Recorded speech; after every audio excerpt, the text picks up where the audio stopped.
In the heart of an African kingdom, there lived a noble king and queen whose love knew no bounds. Despite their happiness, there was a lingering sadness in their hearts, a longing for a male heir to carry on the royal lineage. For years, the queen bore only daughters, each more beautiful than the last, but the absence of a son weighed heavily upon them.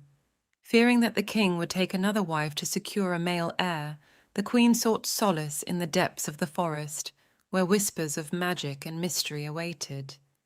Guided by desperation and hope, the queen found herself standing before the ancient witch, a guardian of secrets and keeper of the unknown.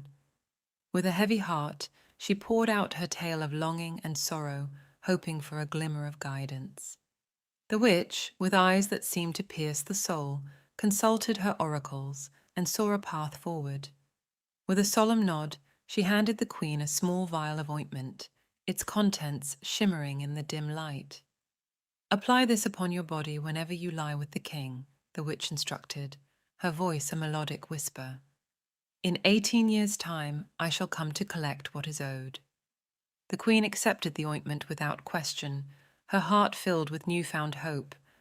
She returned to the palace, the weight of the witch's words heavy upon her mind. That evening, as the king returned home to a sumptuous feast prepared by the queen, she retreated to her chambers, the vial clutched tightly in her hand. With trembling fingers, she applied the ointment to her skin, whispering prayers for a miracle. As night fell, and the king joined her in their chambers, the queen's heart raced with anticipation.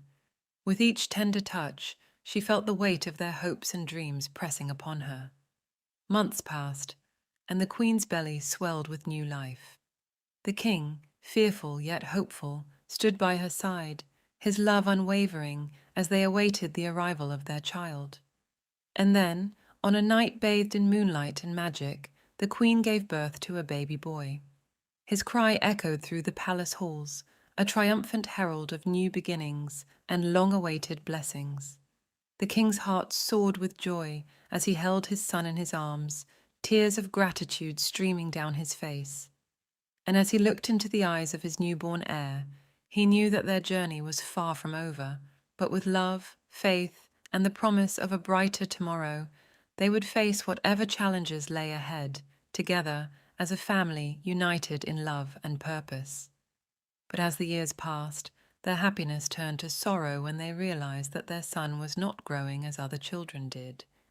Concerned for his well-being, the king consulted with the chief physician, hoping for answers to ease his troubled heart. With a heavy heart, the chief physician revealed the truth. The prince was a dwarf, his growth stunted by a mysterious affliction. Shock and shame coursed through the king's veins, his pride wounded by the thought of his son's condition. In a fit of rage and desperation, the king ordered the execution of the chief physician, unable to bear the weight of his own shame. He then decreed that the prince must remain hidden away within the palace walls, never to set foot outside for fear of what the public might say. Alone and isolated, the dwarf prince grew up in the shadows of the palace, his days filled with loneliness and longing. Despite his father's orders, he yearned for companionship, reaching out to anyone who would listen, only to be met with scorn and rejection. As the prince's 18th birthday approached, a dark shadow loomed over the kingdom once more. The witch who had aided the queen years ago returned, demanding payment for her services, a payment that could only be made with the prince's life. Heartbroken and desperate, the queen begged the witch for an alternative, a way to save her beloved son from his cruel fate. And with a voice as cold as ice, the witch revealed the only solution, a true love's kiss from a virgin. Determined to save her son, the queen dispatched the palace guards to find virgins willing to marry the prince. But as the days passed, it became clear that many were drawn to the prince's wealth and status rather than his heart. Faced with the prospect of sacrificing her son to save him, the queen devised a plan to test the sincerity of the prospective brides. She set a competition among them, challenging them to prove their love and devotion to her son.